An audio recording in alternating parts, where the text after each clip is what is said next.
Hello, ladies and gentlemen, and welcome to the REC podcast, brought to you by the REC Toycast. I'm your host, Roman Chavez, and with me, as always, Erik Icarus. Eric! What's up, man? You can find us on the gram at REC Podcast. You can follow myself at Roman REC Podcast, and you can follow Eric. Gulag_J_Wheelden. And please check us out on YouTube.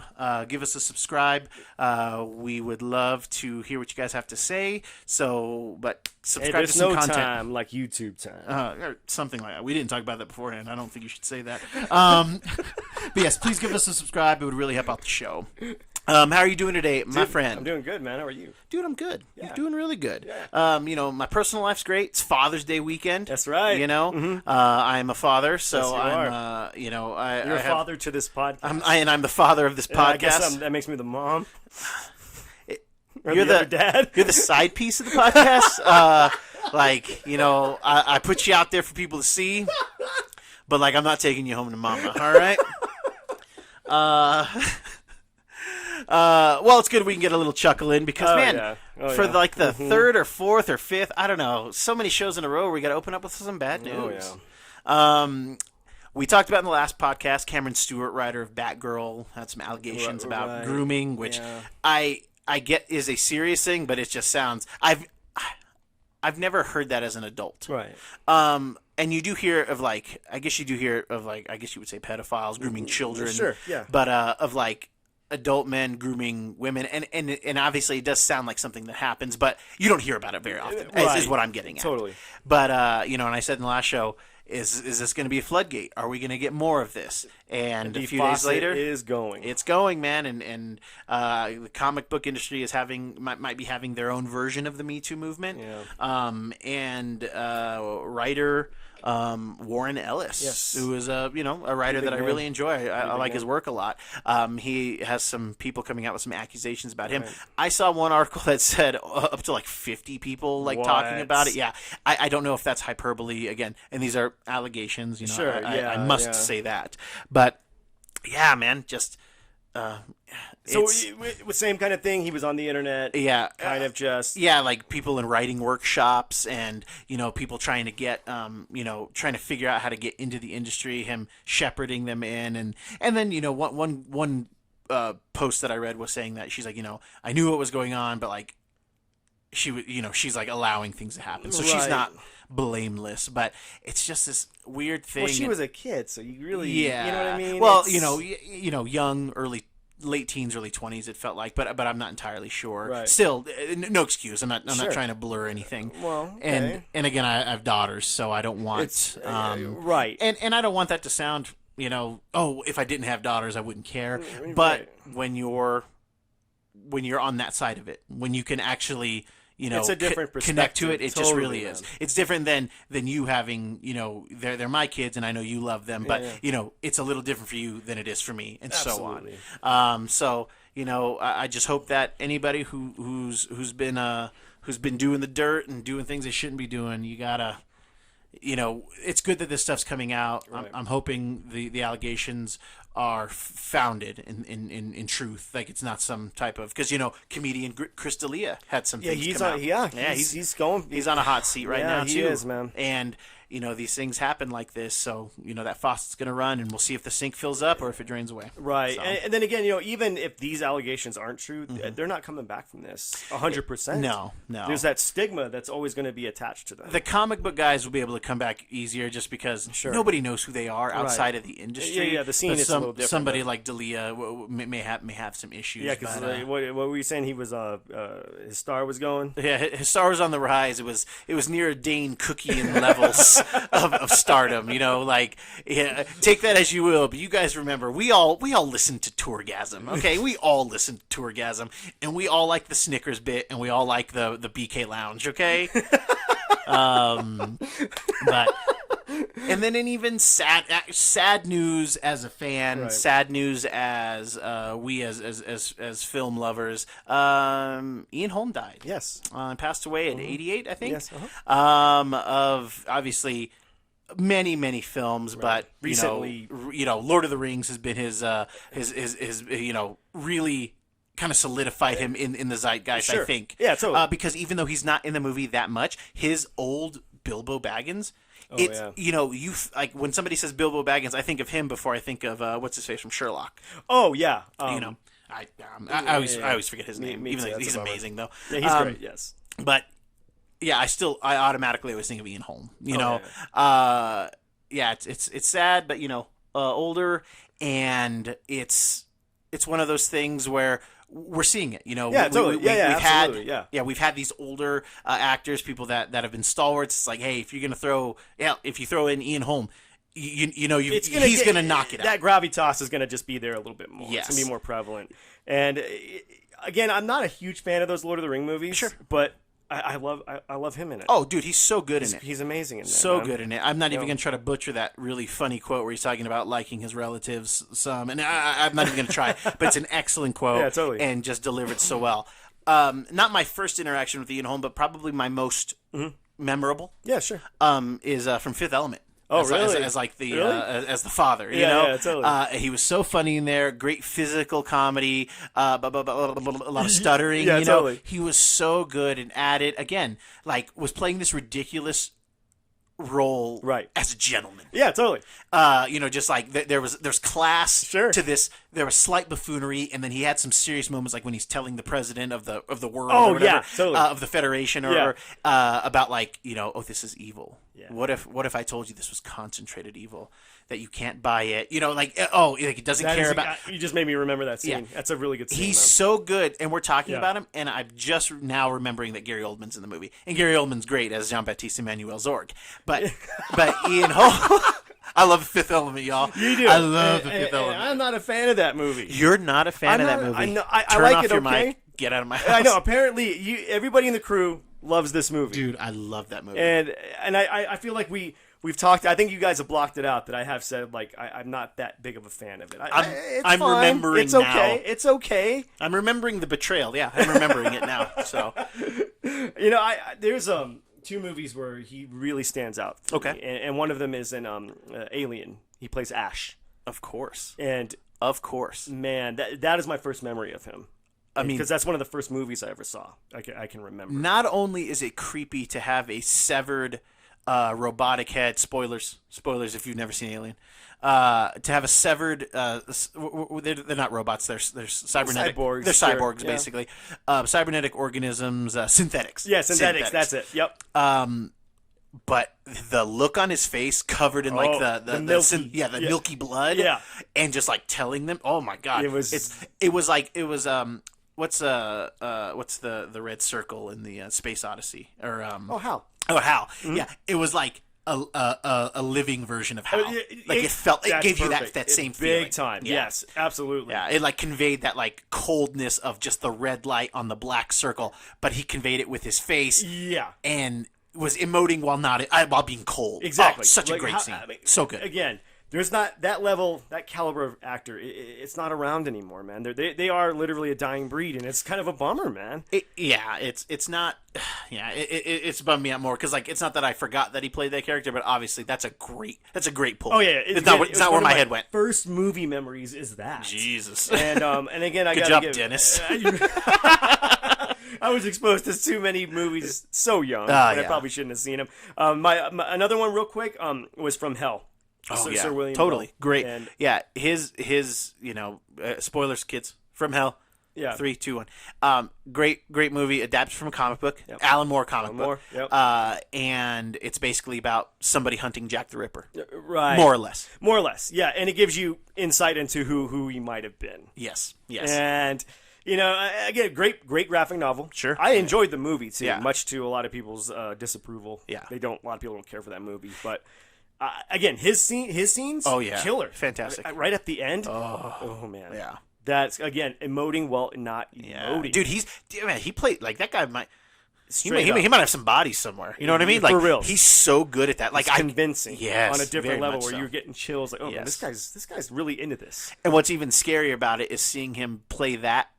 In several roles, and then playing a likable Bilbo Baggins. Yeah, totally. That range. Yeah. It's all over the place, and it's amazing. Wow. Again, great pulls. Bummer. Pouring one out for Holm, man. Yeah, man. Yeah. It's like it's gonna happen, and one day, we'll be talking hopefully no time soon. Knock on that table. But, Leos and the Christian Bales, sure. Like they're gonna replace these guys. Big time. At some point. It's just a different style of acting. Though. It completely really is. Different style. Because it's the class element. Oh, big time. It's being. I would assume. I don't know his backstory, but I assume he's British and this and that. Huh? So. Again, those classically trained guys. From the stage. So, it projects into these other things. Oh, yeah. And, when you add class to a psychopath, you add charm. Big time. So it's, that's where these guys got to go. Whereas Christian Bale will put on 100 pounds. Or drop. Or drop 100 pounds, Those guys weren't doing that. Remember when, Charlton Heston was like this is peak physical. He's a leading Hollywood man, and this guy doesn't even look like he's had a sandwich in a while. Like he was jacked in Planet of the Apes. Right. That was the body then. Oh man, the '60s body. Oh my god, yeah. That I've got to have butter on everything. Yeah, butter on everything, but I don't work out at all. Charles Bronson, even though he wasn't jacked or anything, that guy could probably lift a car. Let's be real. For sure. Yeah. He's a strong punch right through a car. Oh, totally. I've seen a clip on YouTube of all these Charlie Bronson fights. Yeah. And they're all from different movies, but they all look like the exact same fight. The hair will be a little shorter. Totally. He'll be a little darker, but you can this dude spliced them all together, and it looks like you're having a fight in a bunch of different rooms, but the same fight. It's crazy. It's hilarious. It's hilarious. To check that out, man.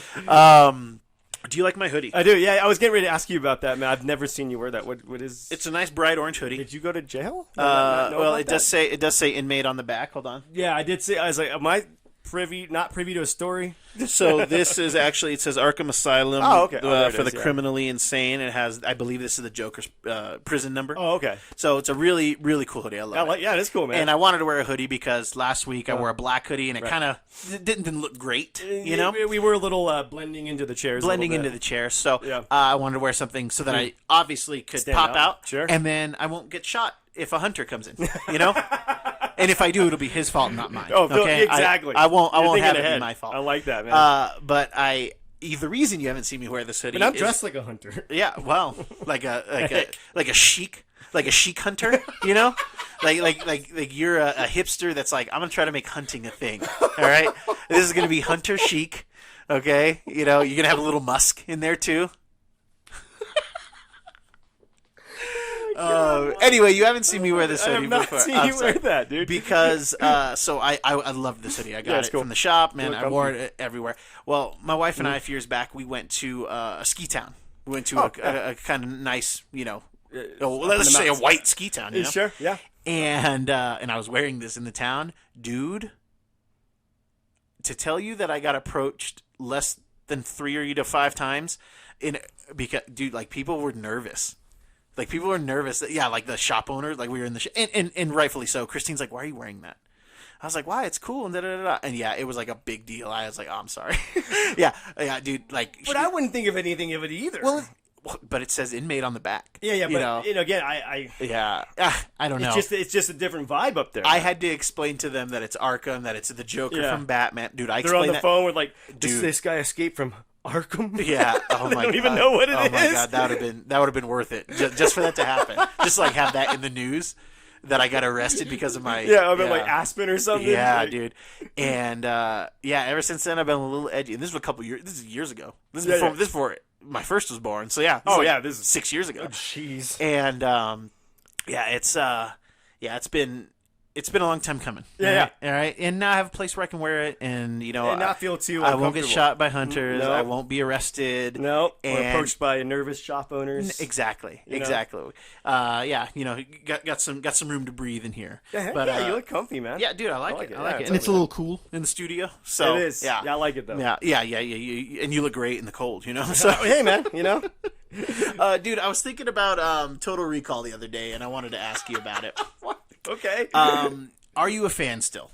Oh, yeah. Okay. Absolutely. Are you a fan of both Total Recall movies? It's going to be sacrilege, but I am.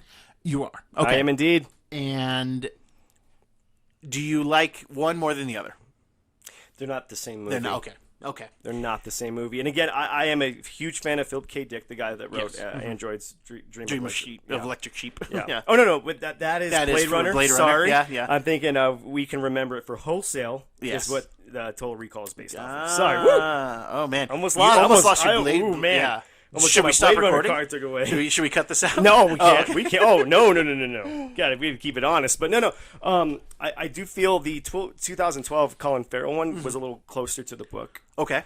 Which, was good. I'm glad. It was actually a pretty faithful adaptation, and it's fine in its own right. But the Arnie one? Though I don't remember the whole traveling through the center of the earth thing from the short story. I don't believe that was in there either. Yeah. But, yeah, anyway, I do enjoy the Arnie one more. Yes, of course. There's memories tied to that. Well, because the Arnie one's also funny. It is. Like it's not a. It's not full on serious like the Colin Farrell one was. Yeah. That one. I think that one was trying to play for straight on drama, sci-fi drama. Yeah. A social commentary. Even though I think the Arnie one was social commentary too, but just it was winking at you. You know? Well, almost all the Philip K. Dick stuff is great. Sure. I mean, Minority Absolutely. Report. Oh yeah, dude. Which underrated. Oh, completely underrated. Yeah. I love that movie. What's your favorite? Okay, the reason that if I have to choose the Arnie one, I think we would both choose the Arnie one over the 2012. Mm-hmm. But like I was saying, because the Arnie one's funny, and even though it's not really trying to be funny. No. But man, it's so like the Arnold Schwarzenegger quotes in that. That might be the movie. God, we're probably gonna have a Schwarzenegger quote episode, aren't we? We're gonna have to. Like every movie, put the band back together. Yeah, for sure. Because oh my God, I mean, my favorite one is, "Go Hagen, you got what you want. Give these people air." Oh God. Oh God! I love it, dude. I think we're gonna have to have the viewers and the listeners tell us who's got a better Schwarzenegger impression. Give these people air. Yeah, that's a tough one. And right now I'm drawing a blank on my favorite quote from there. Consider it a divorce. Oh God, that's great. I mean, great one-liners. Oh yeah, I mean Sharon Stone, she's awesome in it. Man, she was great in it. She's scary.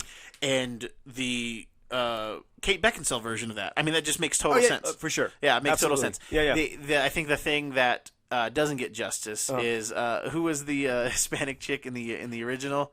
I can't remember her name, but Melina is the character's name. Yeah, Melina's character. Yeah, she actually played Vasquez. No, that's not her. It's not her? That's not her. I could have sworn that's not her. Yeah, that was like a build of Hispanic actress in the 80s. Like they were all very she was also we're so terrible with well, I mean, it's not like she's some big star. No. But remember, she was in Con Air. She was the one that Johnny 23. Her. We're gonna be Johnny 24. Yeah. They call me Johnny 99. I can't remember what he says. Yeah, Johnny 900. If they knew the truth. Yeah, it's like, Jesus, man, that's too much. That's a lot. Yeah, like, they're like judging him. They're like, ew. Like, whoa, man, get off the plane, man. Yeah, that's not cool, man. That's not cool at all. Yeah, man, I liked. All that mutant stuff. Yeah, that was cool. Yeah. I really like that. I'm sorry. I'm just having an epiphany. Yeah, there's no mutant stuff in the 2012 one at all. At all.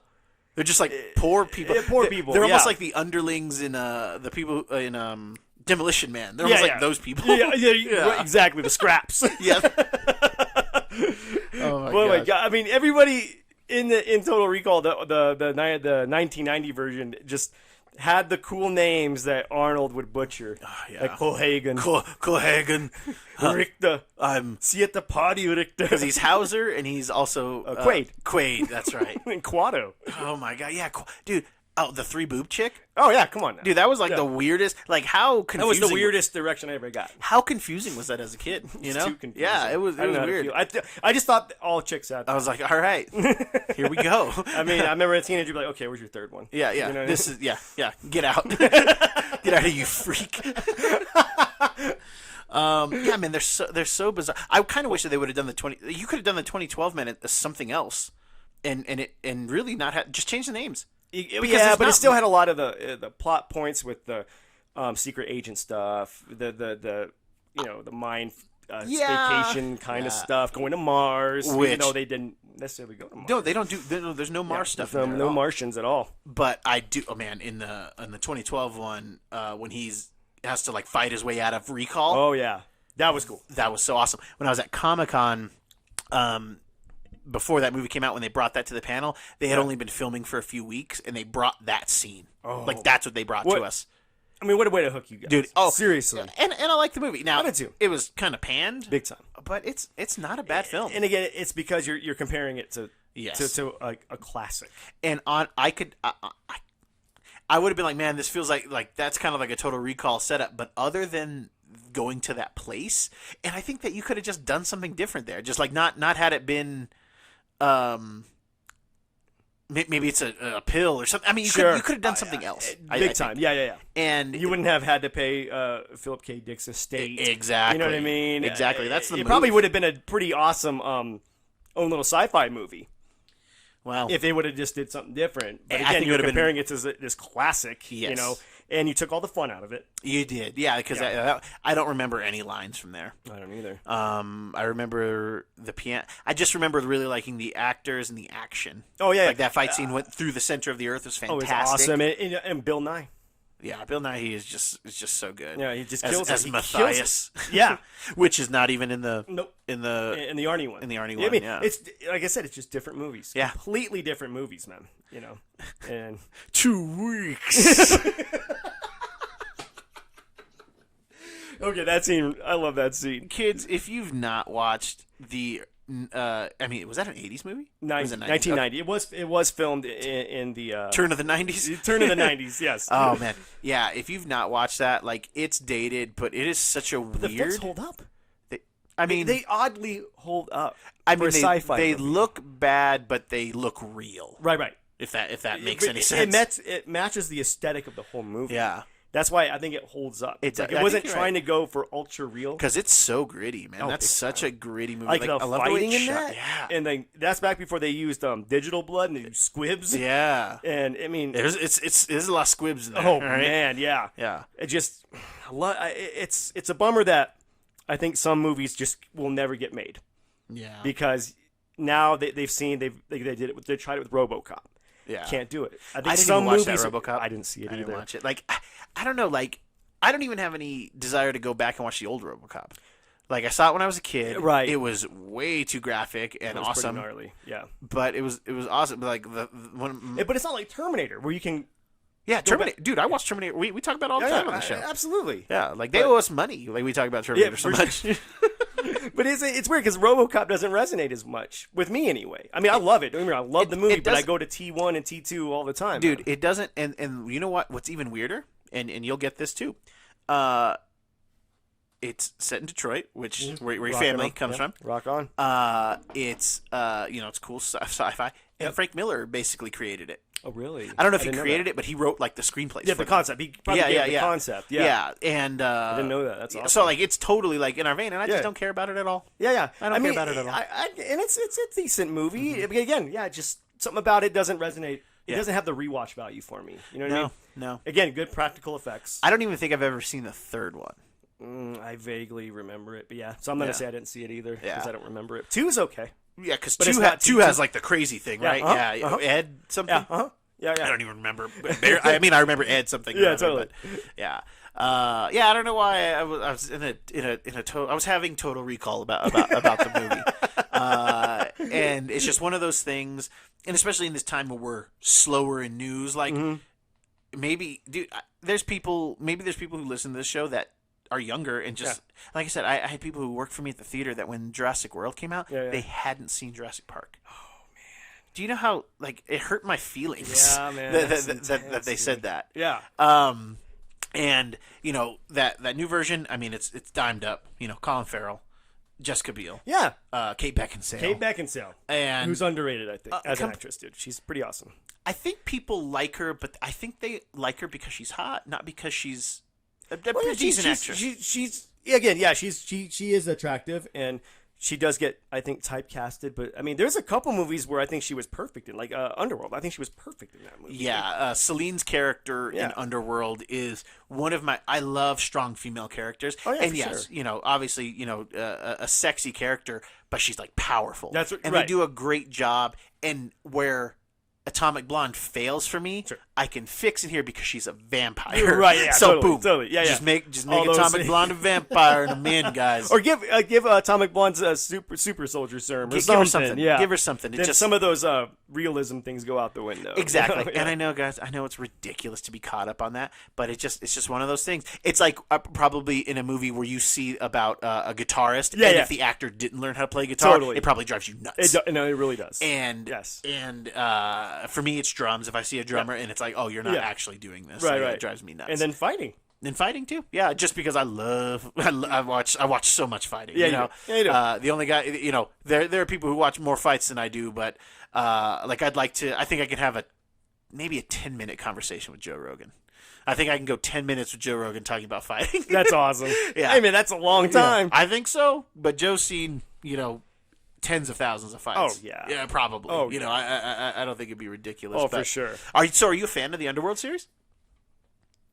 Yes and no. So okay, I've seen the first three. I'm getting that you like her, but you don't. But you don't. So you don't care for the other ones? Here's the thing. I love the concept of Underworld. Yeah. The Lycans versus vampires. It's a tale as old as time, kids. Yeah, exactly. Yes. It's Romeo and Juliet. I mean, that movie basically is Romeo and Juliet if you think about it. But I mean, again, Bill Nighy again coming up, killing it. Yeah, as Victor. Victor, dude, that was the. There you go.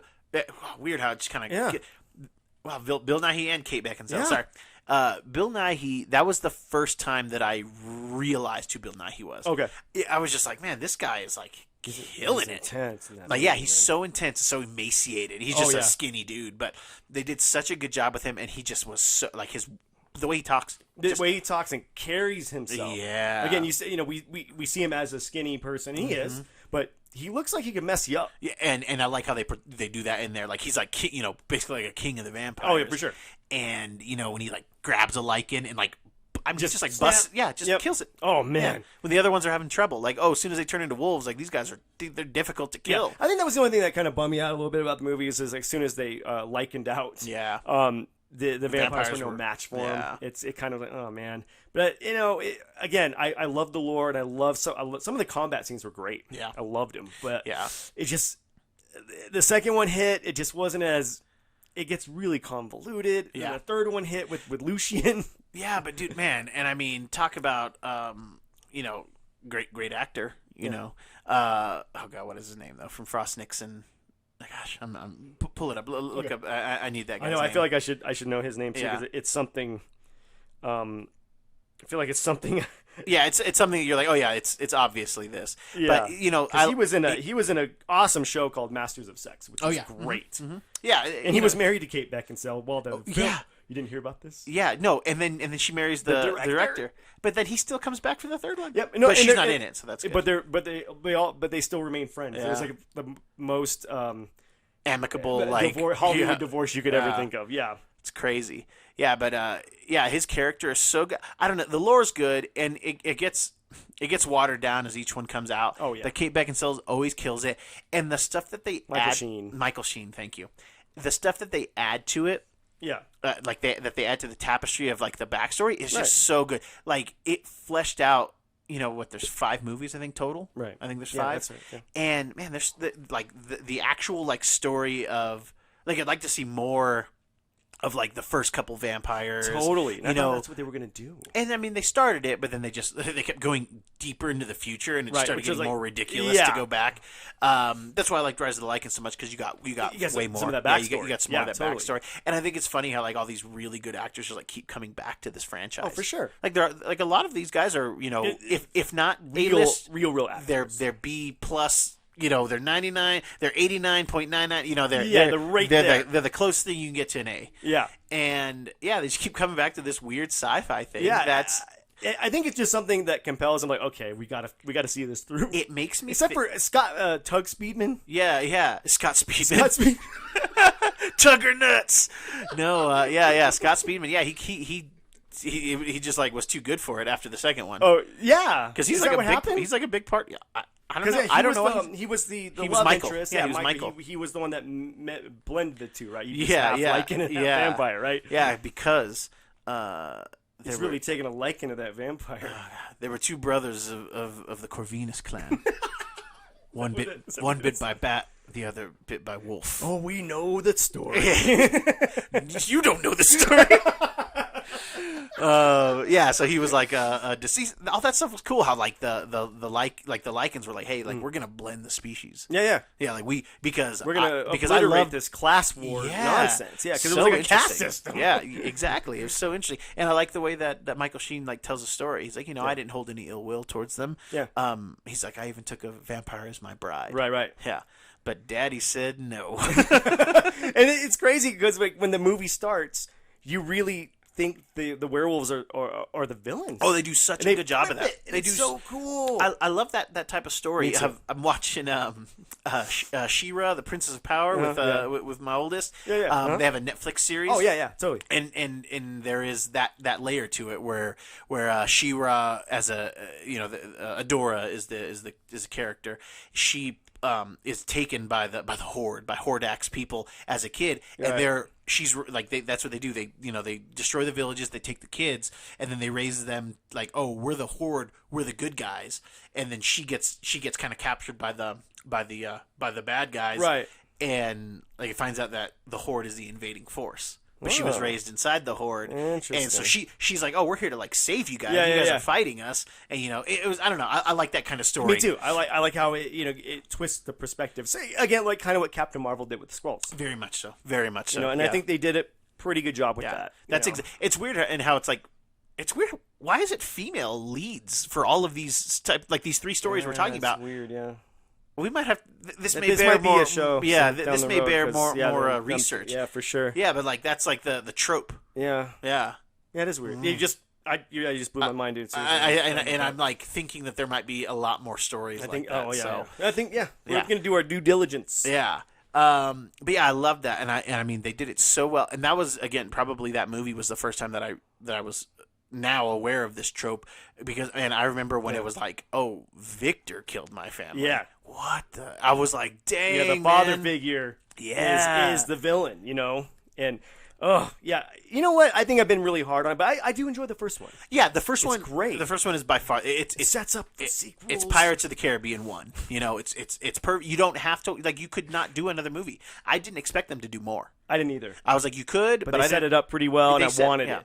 And then I like the sequel. It's all right. But it's a big step down. Yeah, it's a big step. And then the third one kind of got me back because again, it goes back and tells the story, the lore, and we get more Michael Sheen. And big great. Time. Yeah. And then the fourth one with the daughter, and they wake up in the future. Yeah, it just took a big jump to the future. Okay. Yeah, we're like, oh, humans know about wolves and vampires. Yeah. So they're all being hunted, and it's an interesting story though, man. Where like the wolves infiltrate the government, so like they're extinguishing vampires. It's really dude. It's good. It's okay. Good. Yeah, check it out. I'm gonna give it a shot. Yeah, it's worth it. And then the fifth one is even deeper down the rabbit hole, but still has some cool stuff. And then we start seeing other. The story is so interesting. Yeah, it's so convoluted. We see this like northern, like in the Arctic vampire tribe. That's interesting. Like, dude, it's like I said, 5 is not nearly as good as 1. Right, but it's like I'll watch a 6th one. Okay, I'll watch a 6th one. And I gotta say real quick too, the first one, the first Underworld, had one of the best soundtracks. Oh yeah, of the early 2000s. And we had A Perfect Circle. Mm-hmm. The first appearance of Pucifer was on that soundtrack. Is that a fact? Mm-hmm. What was the song? It was called Rev. I can't think of the name, but it's REVs and then some numbers, some nonsense. Yeah, and it's actually a really good song. Icarus Line, Dillinger Escape Plan. I mean, just a lot of killer bands that didn't really get a push until that movie came out, and then a lot of these bands kind of started to get to a little more of a notoriety. So, and I just thought it fit the aesthetic of the movie really well. It did, yeah. You know what I mean? Yeah, like I'm not into it as much as you are. And dude, anytime we're talking about a movie, something cool about soundtrack, always bring it up, man, because I find that stuff fascinating. Yeah. But I'm just not that. I'm not that way when it comes to music. I'm like, I remember liking the music, but I couldn't tell you, who was in it. You just named half the artists on the soundtrack. Solid series, man. I haven't watched it in a while, but I might have to watch the other 2. Am I 2 down? Because I 1, 2, and 3. Yeah, so you're 2 down. Okay. Yeah, I'll give them a shot. Yeah, they're worth it. Yeah, if you see them on some streaming service, they're totally worth it. Yeah, okay. And Blood Wars is cool. And yeah, man, they just like And I really appreciate that Kate Beckinsale keeps coming back. Me too. Because it feels like it's something that you'd like it'd be beneath you, but I think she knows, like, hey, this made me. Yeah, for sure. I've been around. I was in Pearl Harbor. She's been in a lot of pretty decent movies. Yeah, she was great in Click. She was great in Click. Yeah. We both really like her in Total Recall. Yes. But I think that it's cool when actors realize that. Like Hugh Jackman was that way for the longest time. And I'm still holding out hope. I think Hugh comes back. I think we get one more, if anything, even in the Multiverse of Madness, maybe a quick wormhole of him. That'd be so awesome, dude. It'd be nice. It might be too much. But we might be asking too much, but come on, give it to us. But real quick, I always get Underworld confused with Resident Evil because they just had so many sequels. Yeah, female lead. And granted, I hate Resident Evil. Oh, dude, they're bad. Except the first movie. First one, again, good atmosphere. Great atmosphere. Really shot well. The sum are bigger than the whole, or whatever it is. And we always botch that. And then what's her Mia Jovovich? I think it's actually pronounced Jovovich. Oh, okay. Yeah, it's some Russian, Ukrainian. She's not very good in that. Her husband's the director. Yes. And I think she's really good in the first one, and then they are just. I mean, I tried to watch. It's still going. I mean, I think they're done. But last year was going up until last year. How crazy is that? I mean, it is nuts because I think there's 7 or 8 of them. Like, there's a lot. We were in high school when that came out. Oh my gosh, dude, we were in high school. That series has been coming out for like 20 years. I know. That's insane. Wow, you just blew my mind. I think you blew mine earlier. I think we're just blowing each other's minds. Yeah, man, it's good. When one good turn deserves another.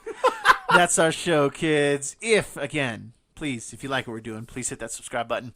Tell your friends. We're just trying to provide a little entertainment, hopefully for your car ride to work, or when you can watch it while you're driving. Yeah. That's some people would. I don't promote that. Me either. I don't either. The official stance of the RAC podcast is drive safely. Dims with jokes. Yeah. Now, Kid Icarus over here. He can do what he do. But yes, please subscribe. It really helped out the show. Mm-hmm. Eric, do you have any final thoughts for us today? I'm going to get on those Underworld movies, man. Yeah, dude, do it. Straight up, man. Do it. Yeah. And, man. You got to get your butt to Mars. Cohagen. 2 weeks. 2 weeks. Kids, my final thoughts are, if you're doing some dirt where you shouldn't be doing dirt, you're going to get clean.